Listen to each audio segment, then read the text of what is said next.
The missing piece to your business's success is our topic for the day, and I think you guys are going to seriously love this. So I'm chatting with Megan Hyatt Miller. She's the president and CEO of Full Focus, formerly known as Michael Hyatt and Company, which we're going to talk about their rebrand towards the end of this episode, which is super interesting. So stay tuned for that. Megan is a mom of 5. She's a wife. She's a Christian, and she actually lives in Franklin, Tennessee, like me, about a 10-minute drive from me. So that's really fun, talking about Franklin stuff a little bit before we were recording. And today we're talking about the power of our brain in our business's success or lack of success, and how to really grow your business and change your life through the stories you're telling yourself about your experiences. It's powerful. The stuff she's talking about is really powerful. And I just personally love this topic. I love the topic of growth and business and success and all of that. So some things we talk about today, to give a little bit of a spoiler. We first talk about what her days are like as a working mom and CEO. And we talk a bit about how she doesn't work 9 to 5 and how she actually cuts her days short at 3 o'clock to be a present wife and mom, and like how she's managed that and made that like kind of a rule for herself, which is really interesting. We talk about the stories we tell ourselves as business owners and really dive into changing that. And I'll leave that part for you guys to hear, but that's a really large part of our conversation. So interesting. We talk about team culture. So she's built an incredible team culture at Full Focus, and her advice on that and how to really keep your team active and feeling engaged in the mission of your company. We talk about the rebrand of Full Focus. So if you're like thinking about rebranding your business and changing your name and all of that, that will be an interesting part of the conversation for you, and so many other little tidbits throughout. So I hope you enjoyed this conversation with Megan. And without further ado, here's that interview. All right, guys, I am thrilled to be welcoming Megan Hyatt Miller to the Breakthrough Brand podcast. And today we're talking about, and Megan, I didn't even tell you the title I had in mind, but the missing piece to success in your business, which is not going to be some cool social media trick, not another, funnel for your marketing, not even hiring the right person, but something else entirely. And Megan's going to unpack it for us. And yeah, I'm thrilled to learn from you today. So yeah, welcome to the podcast. And if you don't mind sharing who you are, what you do, and a little bit about you and your family. Well, Elizabeth, thanks so much for having me on. I'm really excited to be here and talk with you guys today. As you said, I'm Megan Hyatt Miller. I am the CEO of Full Focus, and we are a goal achievement company in Franklin, Tennessee. So you and I are close neighbors. Yeah. I think we're about 10 minutes apart, we found out. And we really help both individuals and teams, including small business owners, to close the gap between where they are and what they want to achieve, both in their personal life and in their professional life. And so we do that through our coaching. We have a coaching program for small business owners, and we also do that through our Full Focus Planner, which is a 90-day planner that's sold more than 1 million copies. So that helps people in a really practical way connect their annual goals to their daily action. So we love that. We're also really passionate at Full Focus, and this is kind of lead in a little bit to my personal story. We're really passionate about something that we call the double win, which is winning at work and succeeding at life. I'm a mom of 5 kids in addition to being a CEO, and I really care a lot about having the margin that I need in my business financially. And I also care about having the margin that I need, not financial margin necessarily, although obviously that's important, but at the personal level, the time margin I need to give attention to the things that really matter to me outside of work, most importantly, my husband and kids, and then taking care of my health. We really want to help people discover a path to have that kind of success that's full orbed. Yes. Yeah. And people who listen to the podcast for a while know that I'm like a huge Full Focus Planner person. And I love too, the mission you said of like winning at work and succeeding in life too. And like how all that connects. Mm-hmm. And like I was telling you before that like you're like the years ahead of me in mom life and in business life and all the things, but it's so cool that you are the CEO of an awesome company that we all love. And then also mom of 5 and a wife. Like, I know every week's so different, especially like with right now you doing everything with the book, but like, what would you say a day is like for you? Like, are you working from home? Are you in the office? Are you in a lot more meetings? Like, when is family time? Like, what does this life look like? That's a great question. Well, I generally go to work at 9 in the morning, and I have an office in my home, which probably about one day a week I work out of. Wednesdays is typically our no meeting day when we're not in book promotion season. And so that would be like a day that I might stay home. We also have an office, which is primarily a co-working space, but I have a nice private office here as well. And so I'll come to the office probably 4 days a week, and I work from 9 to 3 most days. That's actually something that I started many, many years ago when my kids were young. I decided I needed to have a hard stop at 3. And, one of the great things about being an entrepreneur is you could make some of those choices, that might be more difficult if you had less autonomy. So I love that because a couple of my kids have some special needs. And when they were little, it was really important to me to be able to be the one to pick them up from school, to be home with them after school, to do some of the therapies and things that they needed.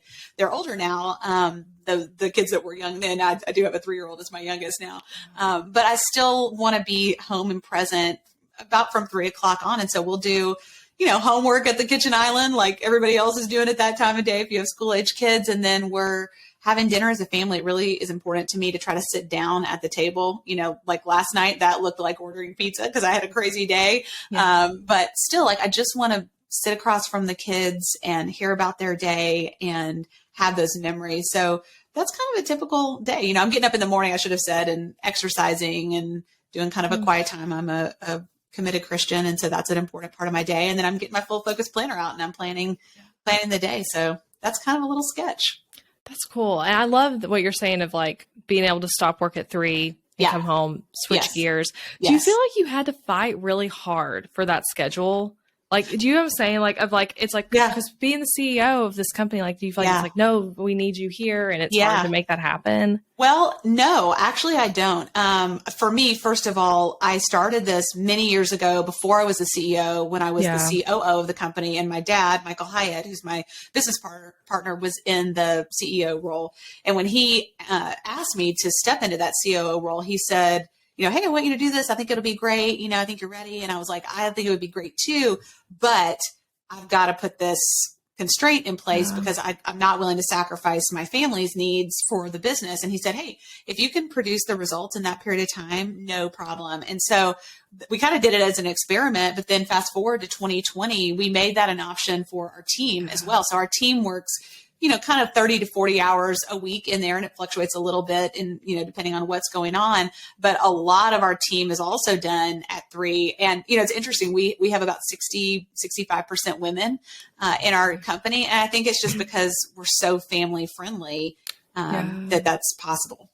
Yeah, that's awesome. And I was telling you beforehand that I have a friend who works for you and he loves it there. And I can attest that the work-life balance stuff though, I can see that even in his life. So and I have some more questions for you that we can kind of come to at the end about team culture and stuff, because I think there's so much to learn from you on that. But let's talk about though the missing piece to success in our business, which we haven't said what it is yet, but mindset is what we're talking about today, which I think for some people can kind of be like womp womp. I've heard that before, can even be the feel of that. I already know this, but I really just obsessed with the lens you guys are taking in the book, Mind Your Mindset, around how mindset impacts our success, because success does start with our thinking, which if you guys are watching on YouTube, here's Megan's new book, which is absolutely awesome. So I want to know though, because so we can use, tools like Full Focus Planner. We can buy really helpful business courses. We can listen to helpful podcasts. But then if we don't have our mindset checked in, if we have what you call, the narrator telling us the wrong things to listen to, we can't win in our business or in our life, really. Yeah. So basically though, I want to know to start, the tagline of the book is the science that shows that success starts with your thinking. Let's dive into that. Tell me more about that. Well, this is really fun. This is a really fun book to write and to research for, because you're right. There are a lot of people talking about mindset. And the reason that we decided that there needed to be another book on mindset is because it tends to be books that are, a little more psychological in nature or very densely scientific. And, where like you and I would feel like we probably needed some kind of a PhD to be able to really understand what they were talking about. And so we thought, okay, we want something that is absolutely evidence-based, because this can feel like it's, at some ways that it gets presented, it's kind of like woo-woo, or, like The Secret or something like that. And, that didn't really resonate with us. I mean, we're really serious business people, and we're coaching business owners and executives. And we just felt like we needed to do a better job of figuring out the science and making sure there was really backing for some of these ideas. And what we found is there absolutely is. As it turns out, our brain is expert at interpreting the events of our life, and probably the biggest idea in the book is that there's what happens to us, the facts of a situation, things you could read in a doctor's report or a police report, that kind of stuff. And then our brain takes those facts and it's trying to give meaning to them. It likes to have certainty. That's the brain is all about safety and certainty. And so it gives us a story, like maybe you had something happen in your business where your numbers were up by 25% one month and you got 3 new clients, and the next month they were 0. Well, your brain is going to take the facts of those two situations and try to say, well, what does that mean? Does that mean we have a recession? Does that mean your lead generation didn't work? Does that mean that, your clients don't like you anymore? Like, your brain is going to try to come up with something like that. And whatever the story is, and usually it's negative when it first pops up, again, because it's your brain's trying to keep you out of danger, that story will drive the actions that you take and what your brain goes to work solving for. And then those actions will determine your results. And I think most of us, I know the people listening to this podcast, you guys are high achievers. Like, you're trying to get stuff done in your businesses and your life. And we are action people. We're like women who get stuff done, and that's awesome, except that sometimes our actions are not delivering the results we want. And what we need to do is go further upstream and say, okay, I need to recalibrate this story so that I can have access to solutions, ideas, actions that are going to ultimately get me somewhere different. Yeah, I love that. And you're right about the action people. It's like, it can be so easy to and I do this in my business. Like, I did this recently, even what you're describing, like you see data, like the basic information, like you were saying, like similar, like a police report or something. And then you're like, this means this. So I have to go do this, and just rushing to it. So you talk about in the book, the idea of the narrator and how like us identifying the narrator is like really the first step into, kind of solving this and taking better action in our mindset. What is the narrator, and like how do you I love, also, by the way, I love the uses of the narrator to describe this. It feels so like clear. But yes, dive into that for us. Yeah. Well, if you've ever felt like there was somebody talking to you in your head, you're not wrong. That's your brain. Your brain is constantly interpreting the events of your life, like I said a minute ago. And what we've done in the book, Mind Your Mindset, is to call that the narrator. It really feels kind of like a character in your head. And the narrator is trying, though not always effectively, to help you out by keeping you safe and keeping you out of danger and uncertainty and all that kind of stuff. And for most of us, we never learned growing up that there's a difference between what happens and what we say about what happens, which we would call our stories. And this is a really powerful idea. It can be a little unsettling at first, because you're like, oh, wait a second. Does this mean that like I can't know what's true? And we cover that in the book. We do believe in objective truth, so it's not what we're saying. But there's so much of our life that actually is subjective that feels true, again, because our brain has this bias towards certainty and safety. And when we start realizing that the narrator is always going to serve up some kind of an explanation for why those things happened or are connected, then we can start to identify, okay, what's the fact part of that? And what's the story part of that? And is that story helping me get the results I want? Or is it actually holding me back? And there's so much power in that. And that's why the first step out of 3 that we talk about in the book is to identify your story.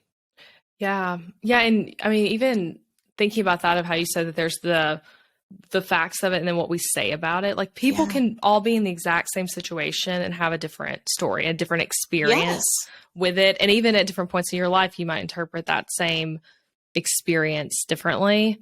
Yes. Yeah. So that's the first step that you lay out is identifying the narrator and identifying the story. Is that what you said? Yeah. Identify the story. Mm-hmm. Identify the story. Yeah. So are you cool with walking through the steps? I'd love to go through them. Okay. Yeah. What's the second step that people do? So the second step is to interrogate the story. And, I always think of those funny, like old black and white movies where they're like down in a windowless basement, you know, the police officer and the single bright light bulb, but in a way we want to do that with our own stories. And what I often say is we're not being judgmental, when we interrogate it, because that image that I just gave, can feel a little harsh. We want to have a lot of self-compassion. If you are a person who has begun to notice, gosh, a lot of the interpretations of situations that I'm noticing when I go to identify are really negative. Like, is there something wrong with me? Am I just a negative person, or I don't have a growth mindset or something? It's like your brain is not actually wired for the growth mindset. That's a choice. When we want to, become open to possibility and get out of our comfort zone, that's an unnatural thing that we're doing that our brain doesn't really like a whole lot. And so you're always going to have that. You don't want to worry about the fact that it is negative. You just want to get curious about it. And so in the interrogation step, what we're trying to do is start to kind of shake loose the connective tissue between the facts and what we're saying about the facts. Because then we start to realize, oh, just because this feels true and feels like it has a lot of certainty to it, doesn't actually mean that it is true.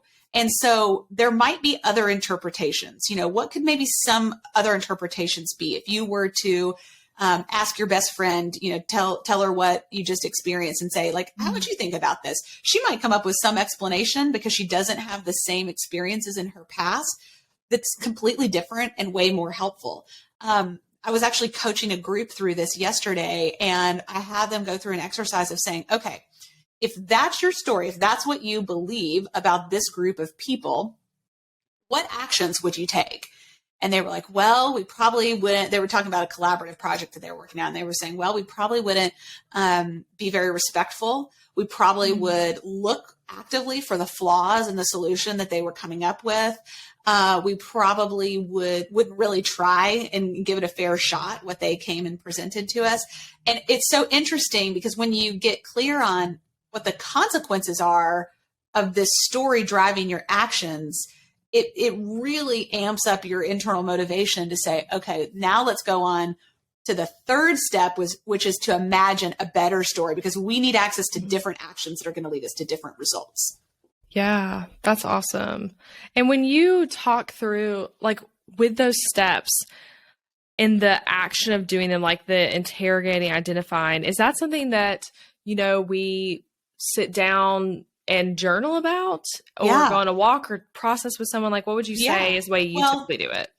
Elizabeth, there are a lot of different ways that you can do this. And I think you'll find as you begin to try to build this skill that there are certain things that are going to work well for you and not others. And so you're just kind of looking for you in particular, what's going to be a fit for you. I will often do this on a whiteboard. Like if I'm working with a group, like I was yesterday and coaching a group, I will do this on a whiteboard. I think it can be helpful to have somebody else involved if you are really dealing with something where you're stuck, and we might want to come back to this later, but I used to have a debilitating fear of public speaking that I chose to face head on. And it's actually a big reason we ended up writing this book, because what came out of that story informs a lot of what we teach now. But like that was too big for me to do on my own, and I pulled other people in. On the flip side, one of the things that we offer people as a bonus when they buy this book, and we can talk about that later too, but is a self-coaching tool that's basically like a Mad Lib kind of form where you can print this out and you can walk yourself through this process.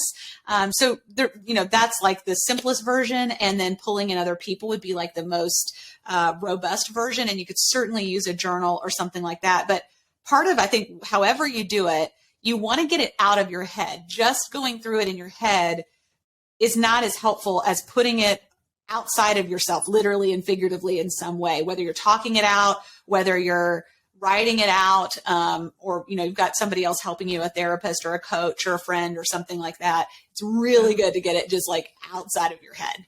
Yeah. Because when it's just in your head, you almost can't even see, like, what is this story? What does it actually mean for me? and all that. And you also get back on that taking action too quickly. That's just in your head. You can almost just be like, all right, I thought about that for 5 minutes. Let me keep going. Right. Well, and the thing you really don't want to do, and this is tempting at the beginning of starting to build this skill set of self-awareness, is that you can be tempted to go from identifying your story to leapfrogging over the second step, which is interrogating your story, just to the imagining part. And I think that, we've all heard about like affirmations and that kind of a tool. And the problem with just using affirmations, like you just come up with a new belief or a story that you're going to kind of repeat over and over to yourself, is that if you don't interrogate the original story, your brain, it's like you've almost got to like convince your brain to take its like white knuckled fingers off of the story, and you've got to shake it loose so that it can see that there's another option. And if you skip that middle step, your brain just kind of dismisses it, and you will find, at least in my experience as a coach and also with myself, that you don't really get your brain on board in the way you need it in that scenario. Yeah, I can see that. And I can see too, like you're saying, that sometimes just saying like an affirmation of like, I am this. It's like, well, it doesn't reach your core if you haven't thought through, identifying what the story is. Exactly. Did you want to walk us through an example of this with your public speaking story? Because I'd love to hear that. And I think that's so relatable. And I also had a big public speaking fear at one point. So I would love to hear I love to talk about this because, of course, this is the number one fear that every person in America / the Western world has. It's almost like silly. Jerry Seinfeld has this joke that he says, if you go to a funeral, people are so afraid of public speaking, they'd rather be in the casket than delivering the eulogy. Oh gosh, yeah, really, that is hard. I can relate to that because I'm like, yes, that's how I felt. When I was about 16 or 17 years old, I was in high school, and I had a friend who was delivering a big presentation in front of 50 people or something, and she got extremely nervous. Basically, had a panic attack. Ran out of the room crying. I found her in the bathroom, just tears streaming down her face.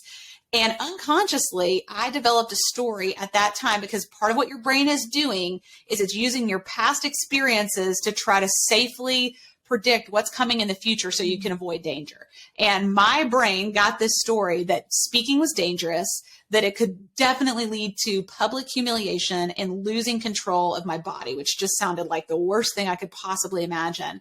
And so, I'm a teenager at this point, but I fast forward into my 20s. I'm building my career into my early 30s. And all through that time, it got to the point where I could not read like Bible passages or book passages in a small group that I was in. I would pass to the next person. I avoided all kinds of professional opportunities where I might have to speak in any way, like to a board, to give a presentation to some kind of group of stakeholders. Not talking like speaking on stage, like just talking out loud and up in front of people was terrifying to me. And so it got to the point I was working in our business. And nobody knew about this, by the way, Elizabeth. This was like top secret. My husband knew, not even my dad knew. And it came to the point where I'm now COO. Our team says, "Hey, I want to do this live event. It's gonna be amazing. We're gonna have 800 people, and it's so funny. You've never keynoted before. I think you should do a keynote." And inside, I'm like, "Oh my gosh, I'm gonna literally die, but I can't say no, or I like kind of have to walk away from my career at this point." And so I was on a business trip shortly thereafter, and I'm sitting in the gate in Chicago at American Airlines, tears streaming down my face now, texting a friend and saying, who's a speech coach, and saying, I have to face this once and for all. Like, I'm not willing to let my life be small, because the actions that I had taken because of that story, they just kept becoming more and more and more confining. And my life was more limited, and my potential was more limited. And I knew that, and it just felt like this is out of date and old. And so I started working with her. I got a life coach. I got a anxiety coach. I had medicine from my doctor should I need it, which I didn't end up using. And for 6 weeks, I just kind of went right into the eye of the storm and rewrote that story literally on a yellow legal pad with a felt tip pen. I rewrote what I wanted my experience of speaking to be when I stepped onto that stage in front of 800 people. And Elizabeth, honestly, the night before when I went to do a sound check, you go when you speak like that, you go the day before and they check your microphone and make sure the teleprompter or the slides are working and all that stuff. I had a panic attack on the way home. I mean, I was sobbing, hyperventilating. But what was amazing, I woke up the next morning, had a little, flash of today's the day. And later that morning, I got up on the stage in front of 800 people. And it was amazing. It played out exactly like the story that I had written. And that's because I changed my identity in that story. I changed my relationship to speaking, and I took very different actions than I had ever taken in my life to get to the place where that was the reality. And, that's what we want for our readers. We want you to have that experience. Maybe it won't be that dramatic. I hope for your sake it's not, but that's what we want. Yeah, that's a powerful story. And I love how you were saying that, like, I wrote down that your potential was limited by this, right? And I think so many people are saying, I mean, gosh, it might not be, like you said, as big of a thing as speaking at an event, but it could be that, like, you're so afraid to post a reel on Instagram because people might not like it. Things like that, even holding you back. Raise your prices, like you've gotten to the place where now it's time. Let's say you're a photographer and you've got more business than you can handle. And you're thinking, I should probably raise my prices, but what if everybody thinks that I'm, arrogant, or I've gotten too big for my britches or whatever, and those are the stories that can keep us held back, Yeah. Yeah. I love that. And you having that clear vision that you wrote down, making such a big impact. I'm curious when you were going through that, and like when you got to the point where you're like, I'm hiring people to help with this, and I'm like taking this seriously, this is something I'm going to overcome. Because you are someone who teaches other people, were you thinking at the time, this might be something I write a book about, or this might be something I teach on or talk about on my podcast? Did you think that at all? Okay. Oh my gosh. No, I was just trying to make it. I never thought that, because it really felt like a risk. I really didn't know. I thought either I'm going to do this or I'm going to die trying. That's kind of how it felt.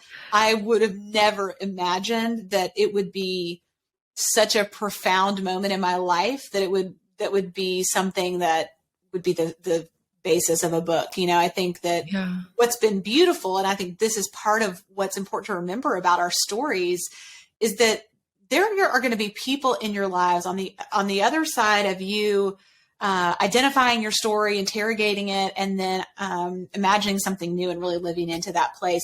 I promise you're going to meet people who are facing the same thing. And because of your story and because of what you are willing to confront, and that sounds kind of negative. It could be just, going to the next level, not even a bad thing, but just like, how do you get a breakthrough to go to the next level? They will try things that they wouldn't have tried before. I've had so many people reach out to me. I've told this story now, many times publicly, and they say, gosh, I've been terrified also of public speaking my whole life. And I thought, well, if she could do it, I can do it, and all of a sudden it's like, sometimes there are stories that are so entrenched for us that we can't actually imagine something better, and I think that's where bringing other people in, is we talk about this in Mind Your Mindset, is so helpful, whether that's a coach or a therapist, or, there's formal, informal ways to do that. It helps your brain almost like borrow somebody else's more empowering story in a way that gives you the boost you need to get where you want to go. Yeah. And vocalizing, like you were saying, that no one knew except for your husband, that you were so afraid of this. Yeah. Being able to tell that story and share it with someone is very impactful. Yes. So when you wrote on that legal pad, your story, like I'm wanting to kind of visualize that. Was it literally like, I am on stage and it is like, how are you, like, what was the voice you were writing in? Yes. I'm writing it in the present tense. Okay. And like, it's happening right there. So I'm living into that story. I'm talking about the preparation that I've done. I'm talking about how I'm feeling. I'm talking about, what it feels like to connect with the audience and what's at stake with the audience. I'm talking about, I have a voice and I deserve to be seen, because I think kind of a secondary story, besides it's all, all the danger stuff, was that I wasn't worthy of taking up that space on the stage and having a message that was worth sharing, just kind of that imposter syndrome. And so that was really powerful for me. Now I will tell you, as I'm coaching clients, it's not necessary to do that much. I mean, this was like 2 pages of writing that I did. It's not necessary to do that much. Really, it can just be a statement. It was just, for me, this particular story was so powerful in my life that I needed to sketch out the whole scene so that I could let my brain practice living in that story, because our brain actually doesn't know the difference between we really did it and we imagined doing it, which is partly why all those years that I had imagined what terrible things could happen on stage, it's like they might as well have happened from my brain's perspective. And the neural pathway around speaking is dangerous, was cut so deeply that my brain just felt like that was reality. Like it might as well have been absolutely verifiably true that speaking would kill me. Yeah. And I want you to almost say that again, that our brain doesn't know the difference between what we say that again. I feel like that's our brain so really huge. doesn't know the difference between what we imagine and kind of live out. And this is true. This is why visualization can be very helpful, which is really part of what I was doing with this story. And it's also why when we catastrophize, it can feel so traumatic to us almost, that it's like we're creating a little movie scene and putting ourselves in our mind's eye as a character in that movie. And it's either great or not. And whichever one we pick, it creates these neural pathways. Just think of it like if you were, digging with an ice cream scoop in your bucket of ice cream over and over in the same place. Eventually you'd get to the bottom, and it's like that's where the scoop is going to want to go, right to that spot. And I think that's kind of how our brains work when we practice. What I mean is when we repetitively think things, we're creating these grooves in our brain, literally like observable grooves in our brain, where our brain, because of certainty, it just wants to keep going down the same path. So the bad news is, if you're not conscious of this, you probably have some pretty unhelpful neural pathways and stories that are driving the actions you're taking, which is why you're not getting the results in whatever area of your life, you're not. The positive thing is you can actually train that narrator in your head by going through this process of identifying your story, interrogating your story, imagining a better story. You can actually create new neural pathways and make that narrator your ally, instead of feeling like, this narrator in my head is my enemy. It's actually, it can be not your enemy, but it has to be trained like, a little puppy. Yeah. Oh, I feel like I'm going to have to re-listen to everything you just said when we air this, because that is so good. And it is such a good reminder that the story we're telling ourselves matters. It affects our success in huge ways. And I really do think as business owners, even those of us, like you're saying, who are high achievers and we're focused and we have big goals, and we know what we're working towards, it can be so easy to subconsciously even have these stories that we're telling ourselves that are affecting the way we show up, affecting the actions we take, and ultimately the success of our business.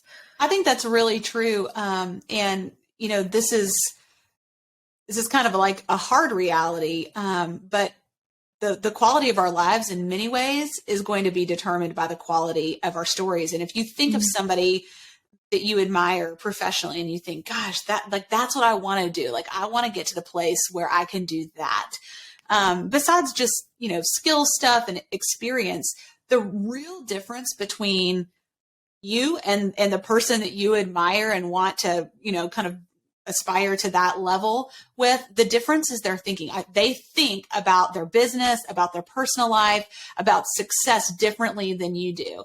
And that is really, it's usually not talent that's the difference maker. It's not experience. It's really thinking and having the ability to master your own thinking that enables you to succeed in spectacular ways. I mean, I think sports is such a great example of this, that, oftentimes the best athletes are not, the first round NFL draft pick or something. It's sometimes that guy's the last guy that gets picked, who turns out to be the biggest star because he was able to take a hold of his thinking in a way that the other guys with more natural physical talent were unable to, or chose not to.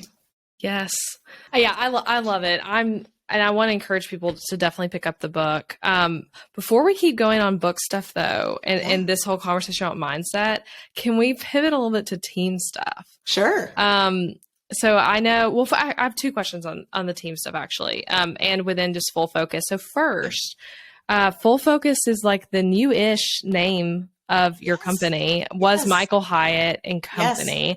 What was the rebrand like the decision to do that and the process, like how all that had come about? Well, it was a lot of fun, and it was really fascinating to see how it unfolded internally. So yeah, you're right. We have been Michael Hyatt and Company. My dad, Michael Hyatt, is the founder of the company, and we were very personality oriented for many years. And as we moved toward kind of our succession plan, so he is still heavily involved in the business, but he doesn't have an operating role. So he's creating content, he's speaking on behalf of the company, and then of course we are co-authoring books together and, coaching and so forth.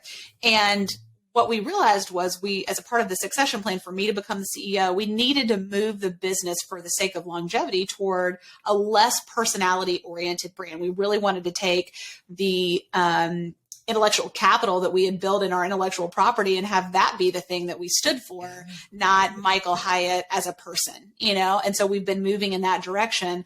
And we also had several brands that we felt like were standing alone in a way that in the market were a little confusing. So we had the Full Focus Planner. We have our coaching program, Business Accelerator. Those are the two primary pieces. And over the years, we've sold or kind of sunsetted a number of other things along the way. And so as we thought about this, our marketing team led by Courtney Baker, who's now our Chief Revenue Officer, she came and did a presentation to me with her team, and they presented 3 different options. And the last one they presented was this idea of moving to Full Focus and away from Michael Hyatt and Company. And it was a pretty risky move on their part. Like that wasn't what any of us thought we were going to do. That wasn't what I had charged them to come and present to me. And so they were really bold in that they presented this at the end, and they presented such a compelling rationale for how this encapsulated everything that we did, how it set us up for the longevity of the brand in, decades to come. And what the benefits of not being tied to my dad's name would be.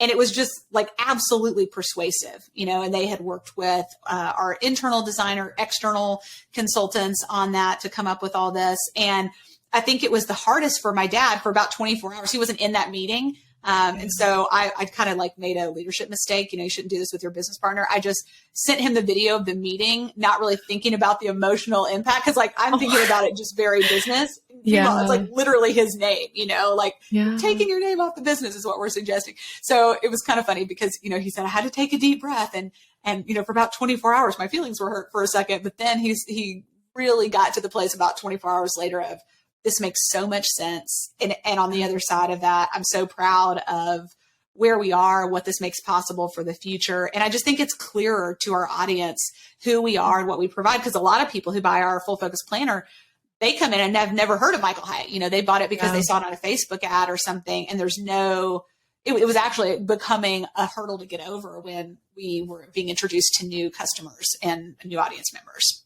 Yeah, I love that for you guys. I do think it's a good move and a lot more clarity there. How many months process was it from the moment you guys are like, we're going to change the name to like, hey, it actually is announced? Probably 3 or 4 months, I think. Okay. Yeah. Pretty fast. That's nice. A lot of that design work had already happened. So that was easier. What was really a big part of it for us was going through what we call cascading communication. This is something we have developed and practiced for a long time, but it's the idea that when you do any kind of change management, like you've got some big announcement, you're rebranding, you have a new website, you're changing your services, your pricing, whatever that kind of stuff is, that you need to have a very thoughtful plan of how you roll this out sequentially so that different groups of stakeholders that are kind of hierarchical, it's like your business partner would be the closest stakeholder. And then after that, maybe you have some other employees, maybe you have a leadership team above them. And then you have certain, tiers of clients or external relationships. You have clients, you have vendors, things like that. Industry peers, you want to roll out that information so that nobody feels like they got informed too late or somebody that was subordinate to them found out before them or it impacted them personally and they didn't get the chance to ask questions. You just want it to feel really professional and nobody gets surprised in a negative way along the way. So that was the hardest part, was just rolling that out to each group of stakeholders very thoughtfully and intentionally. along the way. And that was probably at least a month-long process. Okay. Yeah, that's cool. I mean, it's so interesting because I know a lot of listeners have gone through name changes. It's funny for me, I changed my name to my name after a different name. So it's like I've done the literal reverse of that. But I can see how that makes so much sense. I also wanted to ask you about team experience and team culture. So I know you guys do such a good job of that, like I was saying, and you were named like one of the happiest workplaces by Inc. magazine 2 years in a row. So that's awesome. And you're like the leader of that as CEO. So I guess I'm wondering, for people listening with teams, which I myself have a team, and for a lot of us, it's more like, contractors who are playing team member roles, or we're all remote, which I know you guys do a lot of remote work now as well. But what's your biggest tips for like creating an outstanding team culture and happiness in the workplace? Yeah, I think that's a really good question. And I think that all of us have been faced with a pretty extraordinary challenge to our cultures over the last several years. I've been thinking a lot about this lately because my favorite book on culture, by the way, is called The Culture Code. I am obsessed with this book. I'm reading it for the second time right now. It's like in my top 3 business books. And one of the things that the author talks about is the need for felt safety, which seems like kind of a funny thing to talk about in the context of business. Like that feels like a therapy idea, not a business idea. But in reality, when you think about what does it take for a team to perform at a high level, like what kind of constitutes high performance, you're looking for things like ownership, self-motivation, creativity, risk-taking, innovation, like those kinds of things. All of those presume a level of felt safety, because if people feel worried, scared, unsure of their security in their role, or, within their place in your organization, even if you just have 1 or 2 employees or contractors, you're not going to get them to access that part of their brain that is more creative, because the brain is always going to go back to safety. Like if it doesn't feel safe, it's like, that's the only thing it can think about. So I think this is fascinating because we've gone through this period where we've literally felt not safe, like physically with the pandemic. Then you've got all the, mental illness, moving to remote work for many people. You've got people losing loved ones, or, just other kind of traumas, and I don't even mean like capital T trauma, but just hard things happening. Then you've got economic uncertainty. You have the war in Ukraine. Like all these things conspired, regardless of what's going on actually in your company, to make people feel unsettled. And I think as business owners and leaders, there's a real place right now for empathy, for speaking to our teams in a way that helps them feel like they belong. So one of the things that the Culture Code talks about is belonging cues, which I think is so fascinating. So I'm thinking a lot about that. And then the second thing I would say is, now more than ever, we've got to be clear about what is our vision. What is the story of your company and where you're going, and how can you help connect the day-to-day work of your individual contributors, whether they're 1099 or employees. How can you connect that back to some kind of a mission and a vision that's bigger than themselves? Because that's what part of what we know drives engagement, besides belonging, is people want to be part of something that's bigger than themselves. It's really rewarding. Yeah. Oh, I love those. I'm going to check out that book too that you mentioned, Culture Code. That sounds, I can visualize the cover of it because I've seen it, but I've never read it. Yeah, it's black with kind of like gold embossing on it. Yeah. Well, thank you for sharing all that. Yeah. Okay.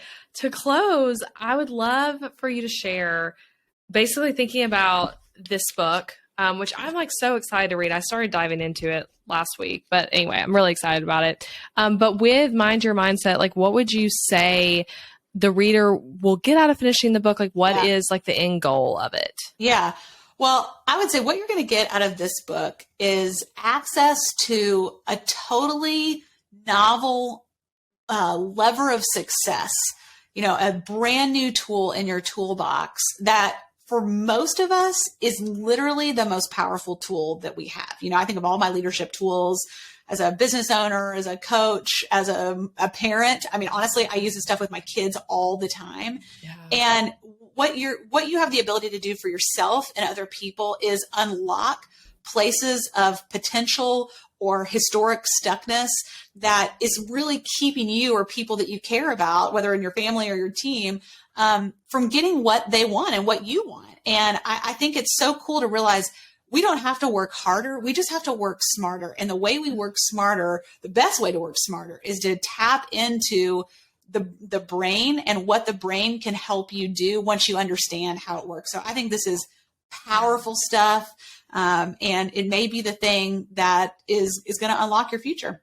Yeah, I love that. Working smarter, not harder with the brain. I love it. Yep. Okay, so tell everyone where they can go find you and connect with you and get a copy of the book, all of that sort of stuff. Yeah, thank you. Well, you can find out more about the book at mindyourmindsetbook.com. And what's really cool right now is that we have some awesome bonuses when you buy the book, and you can do that, Amazon, Barnes and Noble, your local bookseller, whatever. Sometimes Amazon has sales, so you might check there. Yeah. But regardless, once you have your book, you just take your receipt to mindyourmindsetbook.com.